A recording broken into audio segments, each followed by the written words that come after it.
Hi, and welcome to the Animal Training Academy podcast show, the show for animal training and behaviour nerds, where I, Ryan Cartledge, interview the world's most proficient animal training and behaviour geeks. We're absolutely thrilled and grateful to have you here with us today. So make sure you hit that subscribe button on whatever you're listening to this on so that you don't miss a single episode. Each episode of this show is brought to you on behalf of the ATA membership. And if you like the conversations in this episode, then you're invited to continue them with like-minded behaviour nerds within the membership area, which you can find out more about at www.animaltrainingacademy.com. You'll get access to twice monthly live web classes, the back catalogue of previous web class replays, plus a huge library of videos and projects to help problem solve your training challenges. Plus, we're a sociable bunch with an exclusive private Facebook group and forum areas. It's like a Netflix social media platform for animal behaviour geeks.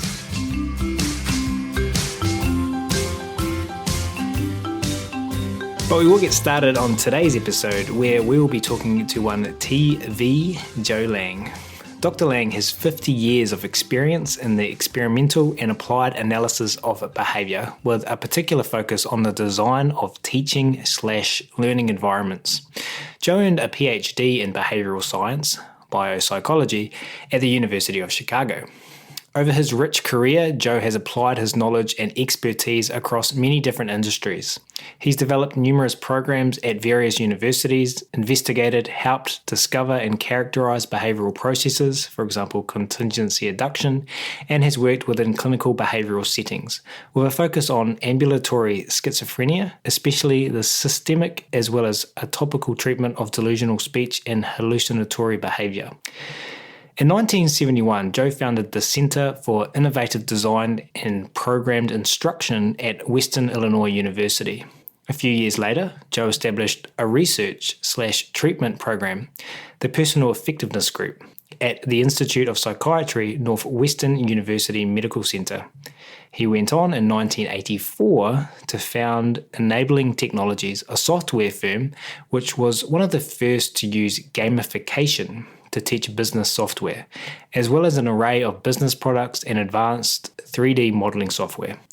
In the 1990s, Joe was Director of Academic Support and then Dean at Malcolm X College in Chicago, where he founded the award-winning Personalized Curriculum Institute.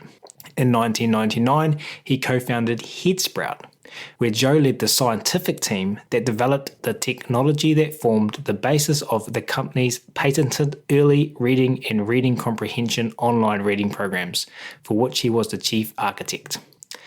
Joe has spent the last several years mentoring students and interested investigators and practitioners in non-linear contingency analysis.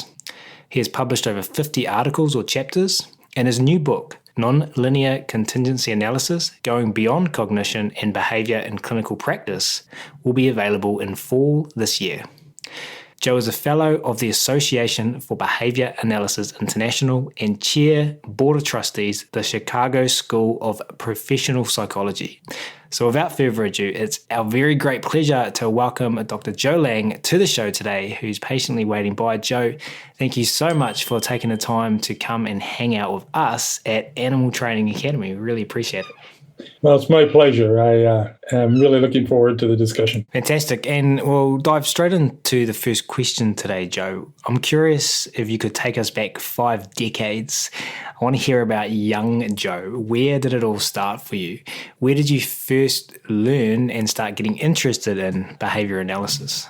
Well, unfortunately, it's 5 decades plus a little bit more. So I was actually 19 years old. I was sitting in a restaurant. It was about 1 or 2 in the morning. I had a cup of tea and a dinner roll. I remember that. And I was reading an article. And the article was for a introductory to psychology course I had. And the article was Psychology as the Behaviorists Views It by John B. Watson. And in that article, Watson made his case for a scientific study of behavior and for the application of the methods of the natural sciences to the study of behavior. The behavior should be able to be studied in its own right as its own subject matter. And that grabbed me. And I remember finishing the article or near finishing it and looking up and saying, this is what I'm going to do for the rest of my life. So that was how I got started. It wasn't through B.F. Skinner, or it wasn't through a class in behavior analysis or even a class in behavioral psychology. It was simply one reading in a freshman course, second semester freshman course for Intro to Psychology that got me hooked. And so what happened after that? That was in Chicago? You were in Chicago at the time? No, actually, I was in a place called, the college I was attending at that time was a community college called junior college in those days, a 2-year college called Rock Valley College. And that was in Rockford, Illinois. And I lived in a city called Loves Park, Illinois, which is right next to Rockford. So I graduated from high school, actually, in Loves Park, Illinois. So I wasn't too far from where I lived. And I was basically interested in social sciences. I'd always had a firm science background in terms of being interested in particularly astrophysics and paleontology and things like that. But this grabbed me. And so I remember going in and asking the instructor for the course. His name was Joe Mauer. I remember his name. I don't know what he's doing now. But I asked him, can I go study with Watson? And he said, Watson's been dead for 10 years or 11 years. And I said, that's not boding well. He said, did you look at the date that this was written? And it was 1913. So I said, I see. I said, that's probably good news, because they must have done a lot of work. If you were reading the article, they must have done a lot of work in this area since then. I'm really excited to see what was done. What should I look at? And he told me to go and look up B.F. Skinner. And I went to the Rockford Public Library. And for those too young to know this, they had little things called card catalogs that one would pull out, and they'd have little cards in there, and you'd filter through with your fingers one after the other until you go, Skinner, see it. B.F. Skinner, okay, B.F. All right, now, and then you'd see what he wrote. And the first book that I came across that Skinner wrote was his book, Verbal Behavior. And so I checked it out of the library, and that was my first book that I read in behavior analysis and Skinner's work, and it got me hooked. And what I love about receiving people's bios, for everyone listening, I ask our guests to send a bio out in advance, and that's what we read at the start of these episodes. But I always learn about people when they send their bios through. There's always little bits and pieces in there I didn't know. And one thing that stood out to me from your bio, I read it. You've all listened to it, who you listening to the show, and there was a lot in there. But I actually shortened that down, and it has been 5 decades. And a little bit you said, and you've done a lot. How do you navigate? I've got a poster of B.F. Skinner behind me, made by Ryan O'Donnell, and it says, turning around just to quote it right: "When you run into something interesting, drop everything and study it." Is that how you've navigated through your career? You've had all of these different areas of interest. Yes. Precisely. I never had any goals. And actually, I've only had 2 courses in behavior analysis my entire life. When I started the Center for Innovative Design Program Instruction, I had actually already flunked out of college, which I did twice. But the university hired me, and through a whole mechanization that'd be too long to talk about, through student government work that I was doing and so forth at that time. I became interested in program instruction and instructional design from reading Skinner's work. I'd written Skinner. He'd suggested I read Technology of Teaching, which I did. And I began a center to develop programs for the university at Western Illinois University. As a result, got it funded. Ended up, by the second year, having a staff of around 23 students, workers that I trained, and that we ended up programming over 19 university courses. And so it was quite an exciting endeavor, and we expanded it through other schools, actually universities in Illinois. And so I was very, very fortunate in that I stumbled upon real opportunities, and then when they occurred, I tried to seize them. For example, the great Susan Markle and her then husband, Philip Tiemann, were asked to come and give some talks at Western Illinois University. And the head of instructional resources, Dean of Instructional Resources, I think he was, his title or something like that, asked me if I'd like to go to the airport to pick them up. And he'd given me her CV, and I looked at it, and it said, oh, she was in the original teaching machine project at B.F. Skinner at Harvard. And so, and she knew all the folks there, and so I said, oh, absolutely. So we went, picked her up at the airport, and the airport was, using the term airport would be, I would say, a very generous term. It was a little runway in a cornfield is basically what it was. And a little bitty plane came floating in, wings tilting in the air, bumping landing. She gets out, and first thing she says to me is, do you know where I can get a drink? and so I said, yeah, I do. So we, the Dean Crawford, his name was, dropped us off at her hotel. I grabbed them, got my old rickety car, loaded them in my car, went to the Pace Hotel, and we sat for the next 3 hours talking about her experiences, what we were trying to do in instructional design and program instruction at Western Illinois University, and having a couple drinks. And and from that time on, I got to know her and Phil Tiemann quite well. They invited me to come to Chicago. I'd drive up there every 5 or 6 weeks. I'd go over what we were doing. She'd give me some new things I should look into, and I always did, and I tried to do what she requested and more. And she would then advise us on what we were doing in our programs. And so I began to get quite a repertoire in program instruction / instructional design from hanging out with these two geniuses.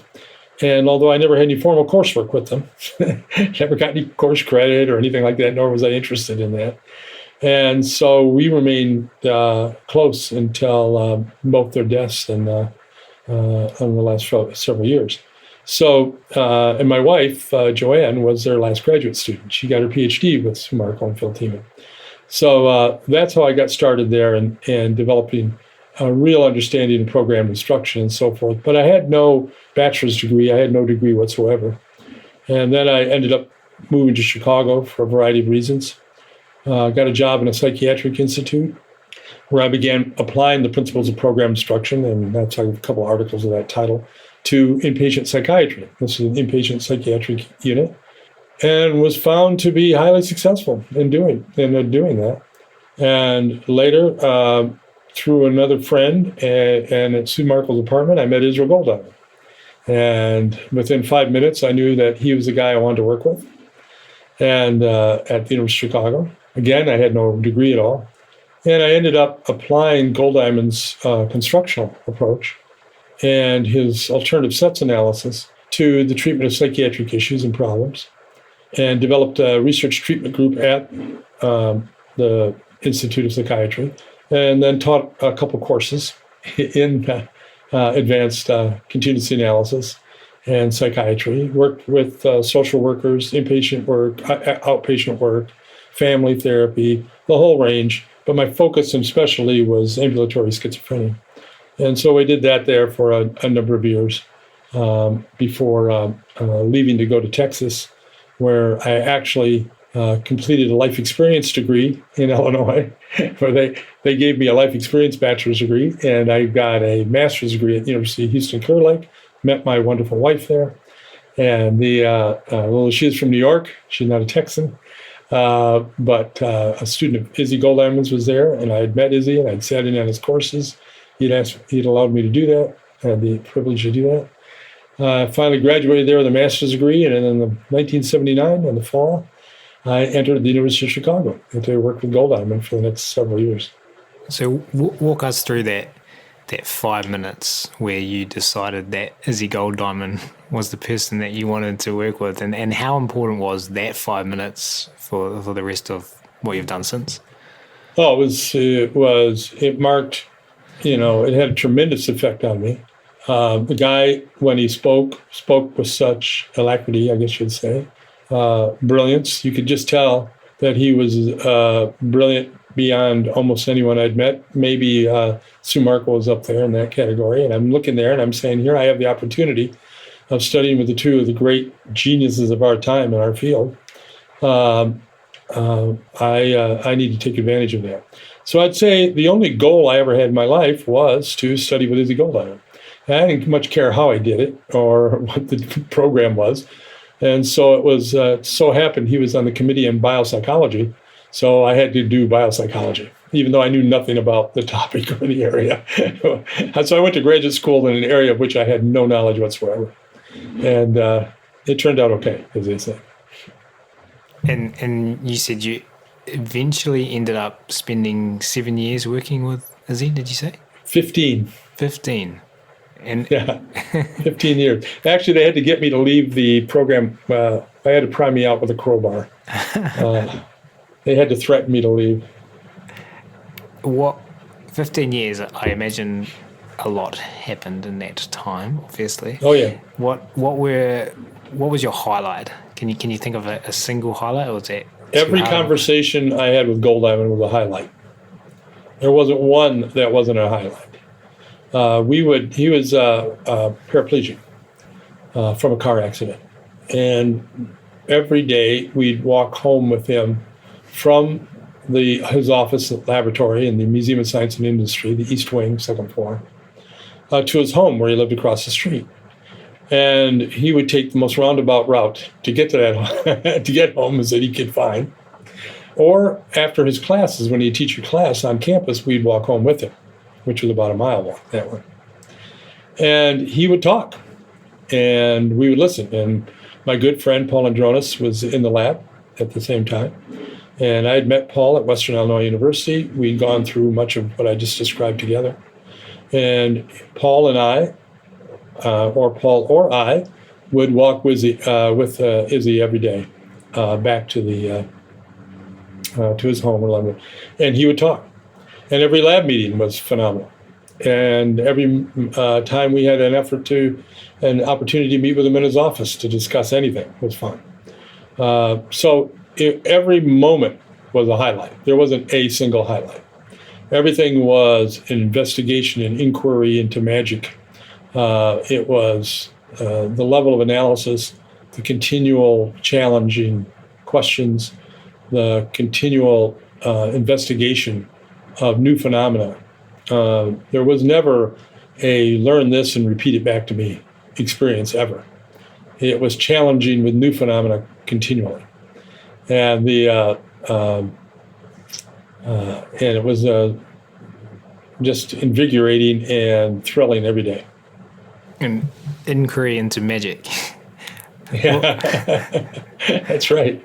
Is there a lesson that you learned during that time that I know for me, not 5 decades, but in my life, there's experiences that I reflect on a lot that have powerful lessons in them. Is there any that really stick out in your mind with regards to? Yes, and the lesson is, don't do what you know how to do. Try to do what you don't know how to do. Which is what you did. Right, and learn how to do it. And that's what I always did. I always went into endeavors of which I had no real formal training, with the minor exception, of course, of structural design and so forth. I had components of the training, right? I had never taught reading, but we developed probably the world's greatest reading program was ever developed. Taught millions of kids how to read without ever, and the program is amazing because we can do so without ever seeing or hearing the child. And we taught millions. And those challenges were what's fun.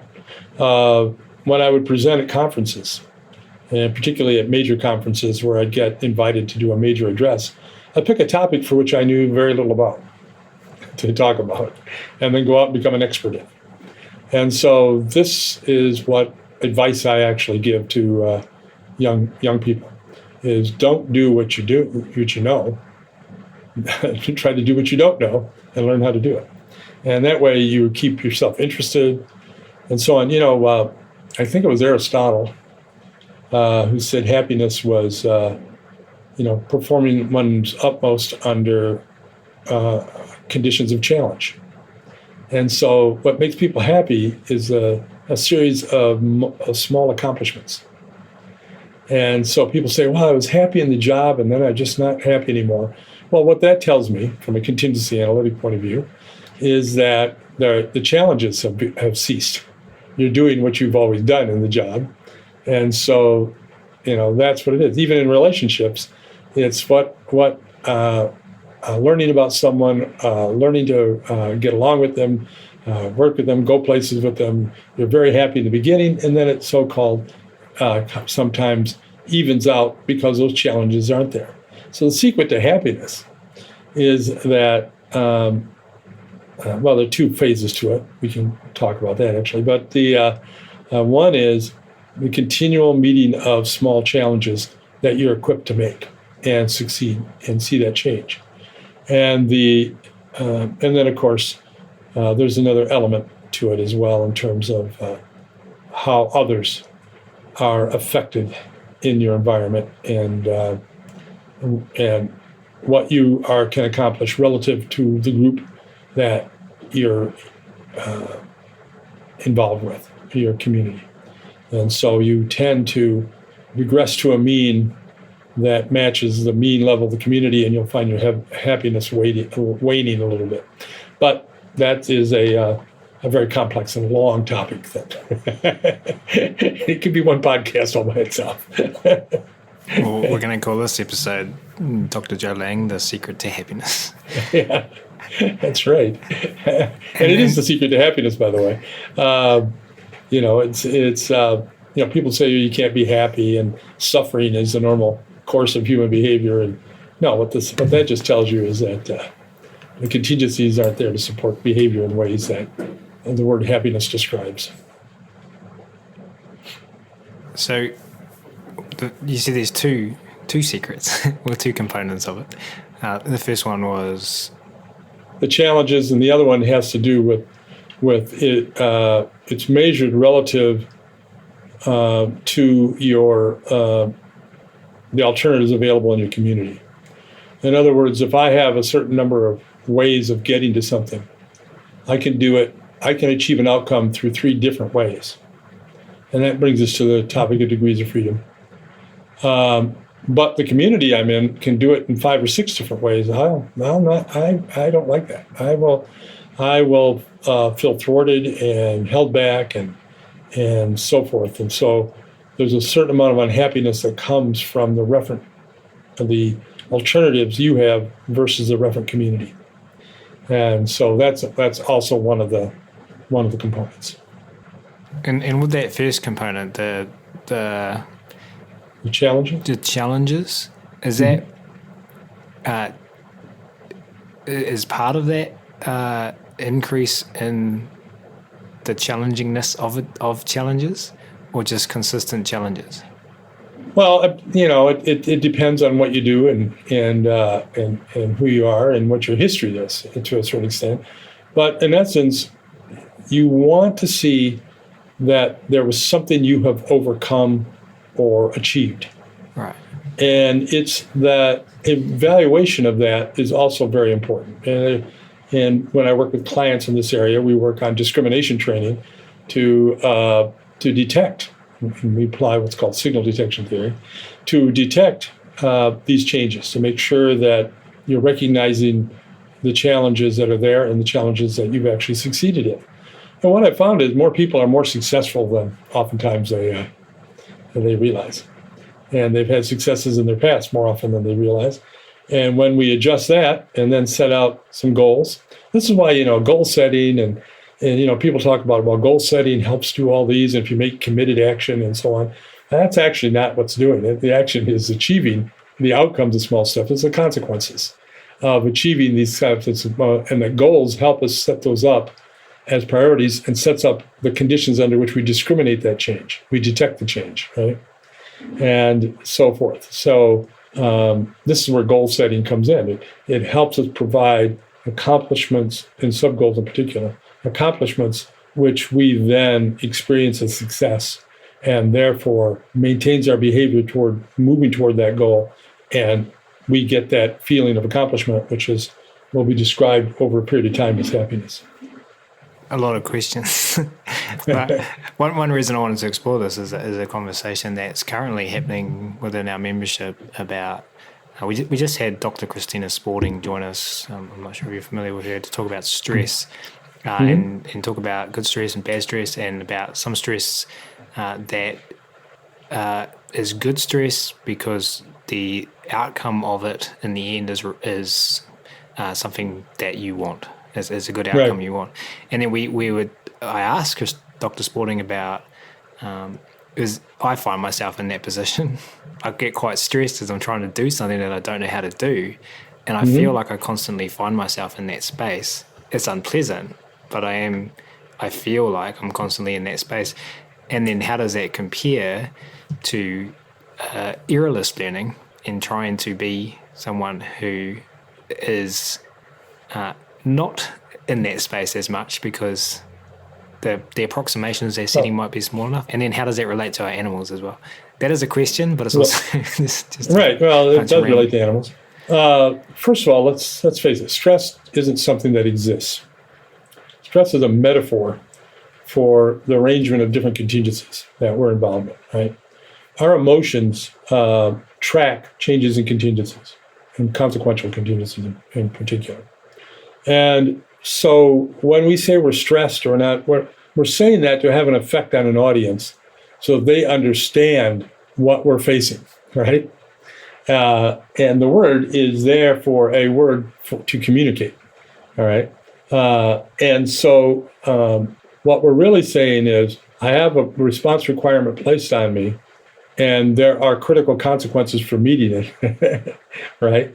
And there are consequences for not meeting it. And the way those two interact together are what I then call stress. And the relation of those to one another is how much stress I'm going to be talking about. So what I always have my clients do when they say stress, we would analyze what are the requirements for doing and not doing. Can you break the task down into smaller bits? Can you can you change the terminal consequence in a particular way? Or can you just run away? That's a good way too. There's nothing wrong with leaving town.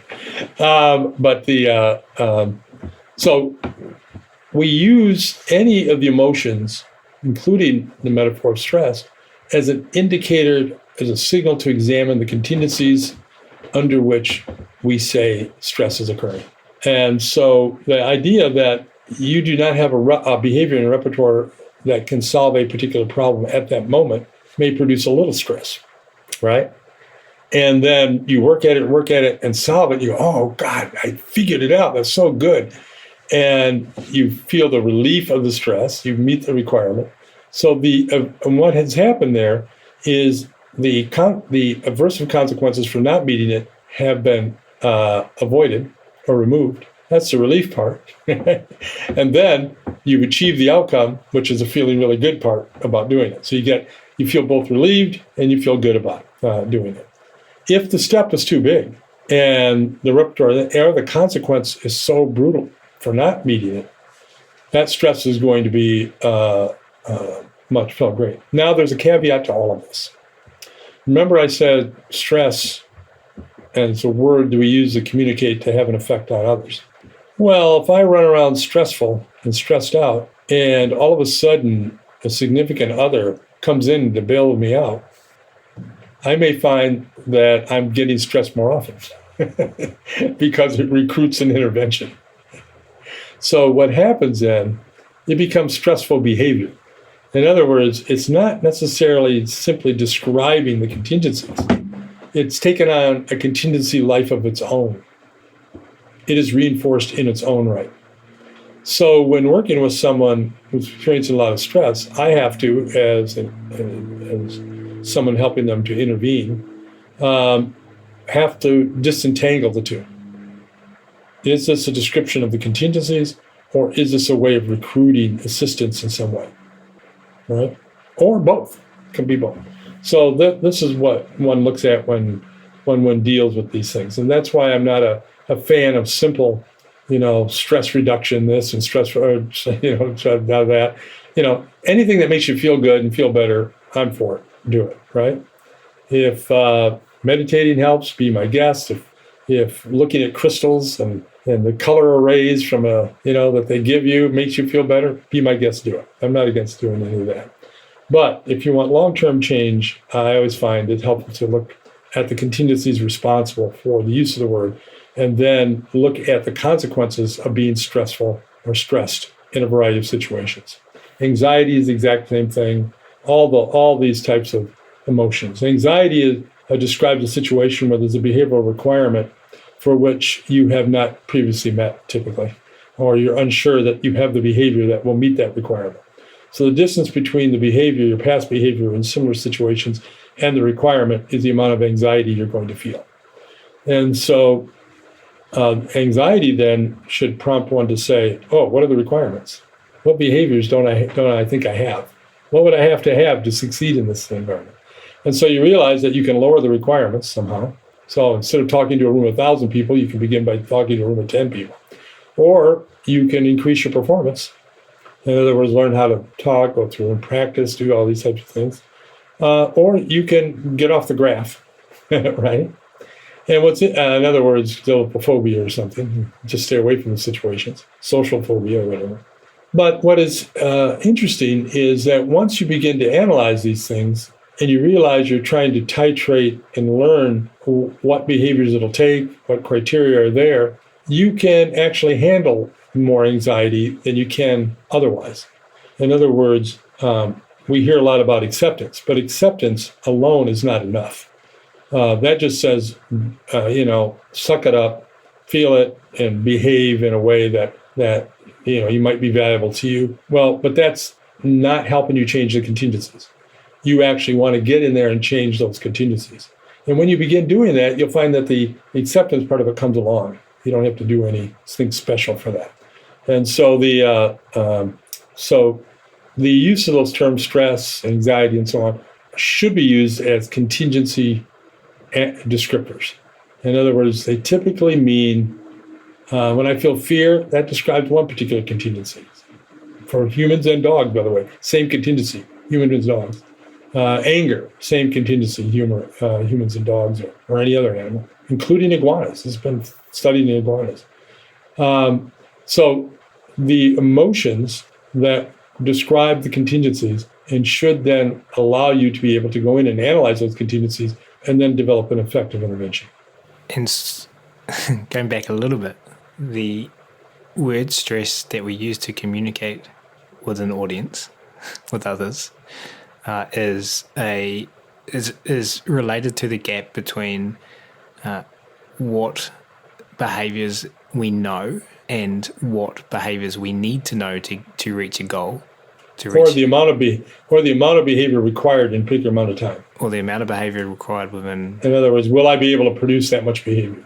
And so the one skill to add in there is to split the behavioral goals up to do sub-goals, I think is a term used. I hesitate to prescribe what I'd call topographic or topical procedures. What I train the folks I work with is used as an indicator to examine exactly what the variables are and then address them whatever they are. It may be it's not so much the work requirement, it's what happens to you if you don't do it is so aversive that's what's the source is. So that's a different, breaking up in goals isn't going to help that necessarily. So there's another tactic that we'd have to investigate in that one, right? So so I'm not a big fan of cookbooks, recipes to deal with things. I'm more into the inquiry and analytics that developed a personal program for each person that understands their particular consequential contingencies and how they're operating and what the requirements are placed on them. What most people overlook, and particularly people in behavior analysis, we talk about, you've probably heard of ABC analysis, right? Antecedent, and if we can look at what the consequence is and the antecedents, we can understand the behavior. Actually, that's not the case. Because we have to also consider what happens to us if we behave differently? And what are those consequences? And what are the histories of those consequences, right? And this has major ramifications. It suggests that the alternatives that could be tried probably have been tried, but not to a good end. And then we have consequences for not doing it that could be aversive. So it is the relation of the disturbing pattern, whatever that is, to these others that defines its frequency of occurrence, not simply the consequence. So, for example, if I in a situation where, let's say, I have to say whether or not a large triangle is present in an array of small versus to large triangles, with some of them overlapping in size so that I can't tell the difference between the two. So in the middle, a large triangle could be from the small distribution or from the large distribution, I don't know, but I've got to say large or small, it's a requirement. And it turns out I get 25 cents for every time I say large, and it is large. But every time I say large and it's actually small, it costs me 10 cents. Well, given that, I'm going to be very, very loose with what I call large, right? I'm going to say, yeah, that's large, even though I'm unsure, because I can get over 2.5 wrong and still break even. And the likelihood is, given the probabilities, that I'm going to get better than that, so I'm going to make more money in the long run. But if I change it now, so that if I say large and it's small, it now costs me 50 cents, I'm going to get very conservative. I'm not going to call that same stimulus large that I just did. Now, here's what's interesting. There's no change in the consequence for saying large when it's large. It's still 25%, 25 cents. The change came is saying large when it's not. So in other words, those two contingencies operating together determine the pattern of saying, yes, it's large. Not just the ABC of large, say yes, get 25 cents. I had to understand the pattern that evolves. I have to understand the relations in that matrix. And that is true for all of behavior outside of some confined laboratory conditions. We have to take into account the alternatives and what's operating in the world of our organism, right? And it's usually it's being maintained in some way. So a dog barks and chases something away, right? Well, it usually barks then, and that type of thing. You call it an aggressive dog or an angry dog. In humans, we call it angry, right? He's angry, he's aggressive. Well, what that says is that there is a stimulus which indicates a loss, either a damage to myself or a loss in my overall consequence. Could be my resources, right? That I want to get away. I want to get it away from me. So I'm going to create distance between myself and that event by driving the event away. That contingency describes what we call anger or aggression, or some aggression. There's predatory aggression too, but let's talk about this particular type of aggression, right? Or anger. So that's going to occur, and that contingency is there. Now we may try and say, okay, I want to train my dog not to bark at certain individuals or mailmen, or I don't want it to do that, or other dogs, resource guards. So what do? Well, I can try to reinforce another behavior. I can reinforce sitting or doing something else or whatever with food. So what I'm doing is I have this underlying contingency operating of distance as a reinforcer. I'm not addressing that whatsoever. And what I'm doing is superimposing then a positive reinforcement contingency on top of it. Well, what happens then when the positive reinforcement contingency is removed? The person who reinforces isn't there, or it's a new situation, novel situation. Well, you're liable to see a recurrence of the pattern, the aggressive pattern, because that underlying contingency has not changed. You have done nothing to that underlying contingency. This is why the constructional aggression training procedures are so effective. It's because they provide the same consequence to the animal that they get when they're behaving aggressively, but for other behaviors. So in the cat procedures, they'll take and get within the point where the animal first alerts. Before they start getting aggressive, they alert, they look. They stop, wait 5 seconds. The animal doesn't do anything in those 5 seconds. They walk away. So in other words, they walk away from alerting. Again, they get a little closer. The animal alerts, 5 seconds, walk away. If in that 5 seconds, the animal begins to growl or bark, they walk away. In other words, the consequence is always delivered. There's no extinction involved in this. And so the animal has 1 degree of freedom. In other words, it has 2 ways to produce the reinforcer. It can simply wait and it'll go 5 seconds and it'll go away. Or it can bark or growl or whatever and it'll go away. So that means that degrees of freedom statistics is n minus 1. So n here is 2, minus 1 is 1. So there's one alternative, right? When you have 2 events, you have one event and one alternative. Whereas in the positive reinforcement procedure, there's only one way to get the food. You have 0 degrees of freedom. And so actually, what you're doing with the CAT procedure is giving the animal a choice. And by going closer and closer and closer and closer to the animal, and then moving away, closer and moving away. And if the animal barks and growls, you back up your program. Don't go quite as close the next time. When they're still not doing anything, because remember, you're walking away reinforcing that quiet that they're doing. Then when you get in a certain range, what happens with animals, and this is fascinating to see, there's a switch. And there is when you can deliver the positive reinforcement. In other words, you can start being playful with them. You can do a range of things. You can give food for doing different behaviors. You can do a range of reinforcers then. So what you're using is that same distancing as a reinforcement. And you can call it negative reinforcement if you want, but you're not imposing an aversive event in other words, you're not potentiating a stimulus as an aversive event in order to get the behavior that you want. You're taking something that's naturally occurring, providing it to the animal to the point where you can reinforce. And this is an extremely powerful thing because what you've done is dealt with the underlying contingency. Now, in a variety of situations, the animal won't aggress, particularly if there's certain procedures you use with providing different organisms or stimuli and so on to do it. And so well-programmed CAT procedures are basically offer the animal 1 degree of freedom. They're not coerced into it. They get what they're after naturally, and you're dealing with a natural contingency. I find a great deal in working with children with autism and with others. We tend to use these superimposition contingencies. In other words, we superimpose one on another. Colleagues in our laboratory at Chicago actually took a variable ratio and variable interval schedules of reinforcement, which produce consistently high rates of behavior, and superimposed another positive reinforcement schedule on top of it, which actually reduced the rate. In other words, it was the CRF. And when they removed the CRF, the old VR rate came back. In other words, it suppressed responding, but it did not remove, since you had not dealt with the underlying contingency. As soon as that positive reinforcement contingency was removed, it goes away. In the literature on using differential reinforcement of alternative behavior, oftentimes the alternative is just selected as something the animal isn't doing that's incompatible with or different from. It's not with attention to the consequence being the same.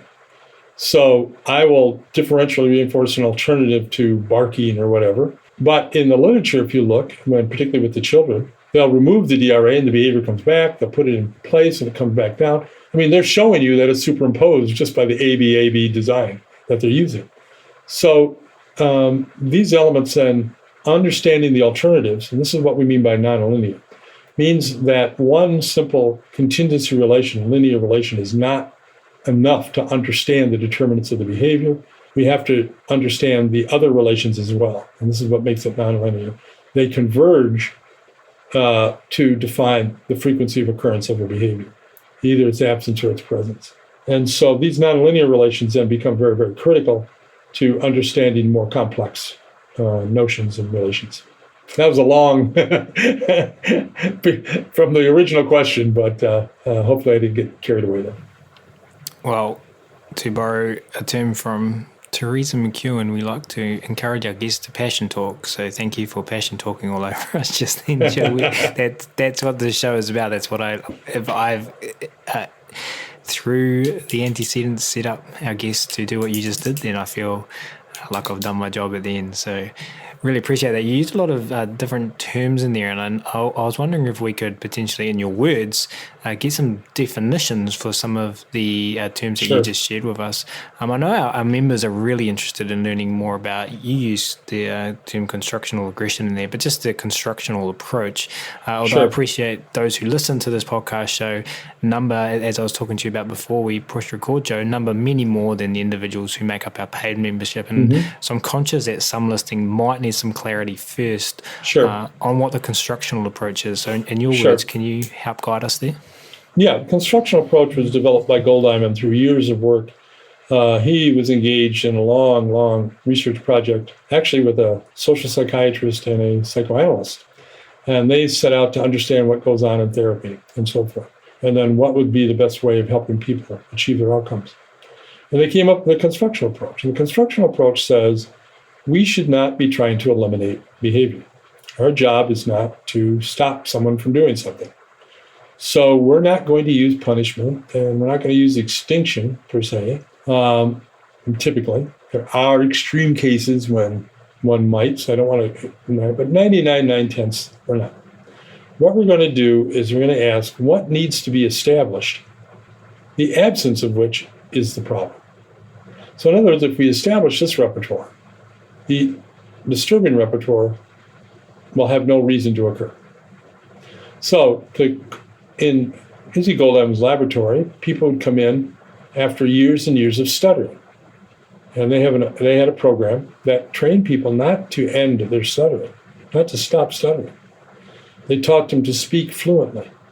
They concentrated on what would it take for people to speak fluently who have not done so for maybe most of their life.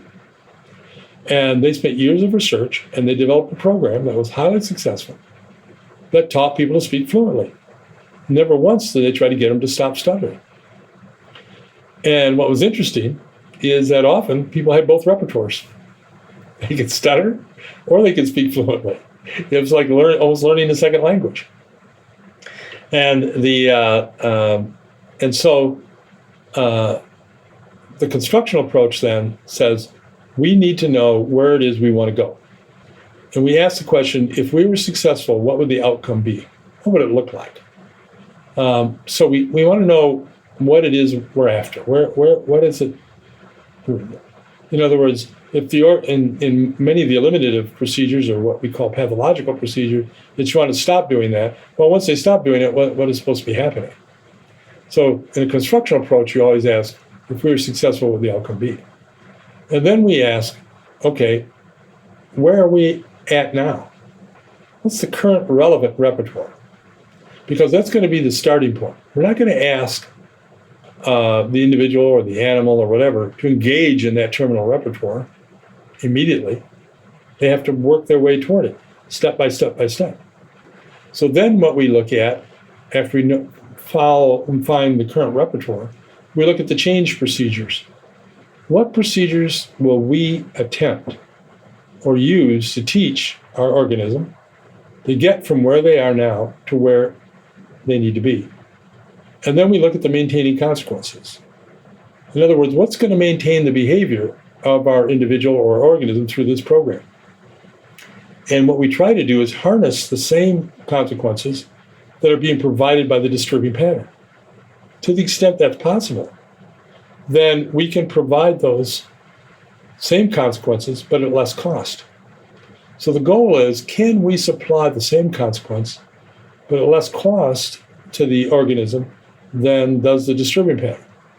So we look at the disturbing patterns, regardless of what it is, as a sensible behavior, given its alternatives, except that it's either producing more benefits at less cost, the same benefits, it's providing more benefits at the same cost, right? It's providing the same benefit at less cost, has less benefit, but at much less cost than something else. So in other words, how these things then interact are the reason why this disturbing behavior is occurring. And it turns out all disturbing behavior we consider then as sensible operants. That there's no such thing as maladaptive behavior in the constructional approach. No such thing as dysfunctional behavior in the constructional approach. Constructional approach says all behavior is consequential, therefore it makes sense. And it's consequential in terms of its available alternatives, so it even makes more sense. So we look at those maintaining consequences and how are we going to provide them for what they're learning as they move through the program. And then there's a fifth element is how do we monitor all that? How do we moment by moment take the types of data, and that differs from the problem we're trying to solve, the types of data required in order to make sure that we're making the progress that we need to make. So those are the elements of the constructional approach. So when we say constructional, it's not simply speaking happy language. In other words, it's not taking a negative and stating it positively. It is talking about actually building a repertoire with the steps of identifying the outcome, current repertoire, change procedures, maintaining consequences, and monitoring progress. Those 5 elements are what we talk about and what we mean by constructional. You talked about nonlinear contingencies earlier, and you just talked about the constructional approach, and I really appreciate you offering that definition for our listeners. You do have a book coming out soon. Yes. Is all of this in the book, or is the book? Yes, it is. Actually, the book is targeted at clinical work with humans, but it applies across the board. But there are chapters in the book related to, for example, what is actually a consequential contingency. That was one word that I threw around quite a bit here today. But if you go and try to find a definition of it in the behavioral literature, you'll find a half a dozen or more definitions of contingency. And there was a recent article by Poling and Lee that suggested we not use the word anymore because no one knows what it means. But I would argue with that. I would say instead of not giving up on it, we should understand precisely what it has, a very precise meaning, and a meaning that makes it and what we do in our interventions extraordinarily powerful as a result. So we have a whole chapter in the book dedicated to what a contingency is, and then we have a chapter called "What Does It Mean to Be Constructional," where we go through in detail that, and then we have other chapters on more fine grain analysis of what does it mean to be nonlinear in a contingency analysis. And then we apply them across the board into a range of clinical cases. And then in the appendix to the book, we actually have a tutorial for people who don't have a grasp of all the elements of the basic science. In other words, they've learned about reinforcement, they've learned about some of these other things, but there are many, many other variables and other processes that have been investigated. And we describe them in an appendix. We give a brief tutorial on behavioral contingency analysis in the appendix of the book, as well as several other elements in the appendix that help people fine-tune their procedures. So yeah, the book is, it'll be out October 27th this month. It's published by Routledge. So if you put nonlinear contingency analysis Routledge in a search engine, it should pop up. And the book, I believe, is the paperback version is $39.95, and I think there's a pre-order discount still applies. So if you hurry up and order it, you might get a few bucks off. The hardcover is amazingly expensive. And I had this explained to me why, and it didn't make any sense to me to begin with, but it's $160 for the hardcover. And I said, now why the difference? Why $39, which isn't too bad, versus for the same book, versus $160 for the hardcover? You know what the answer was? They try to get the libraries to buy the hardcover. So they have the hardcover for institutions to adopt. So they can, make 5 times the amount off a library. So, and libraries like hardcovers because of checking them out and use and so on, and softcover books. So I guess that makes sense in a way. So buy the softcover. You get nothing added except a piece of cardboard in the hardcover. And you asked me before we push record who the audience of this podcast is. Is it something you'd recommend for professional trainers working with dogs and horses and parrots and exotic animals? Oh, yes, and particularly parents. I think the principles apply even if we're looking at our animal training. And don't forget, most animal training is really people training, because there's got to be a person doing the training, right? And as you get more skilled in this area, you're going to be dealing more with people as well. And so I think it'll be helpful to understand some of those elements involved. I think anyone will find it interesting and applicable to their own life.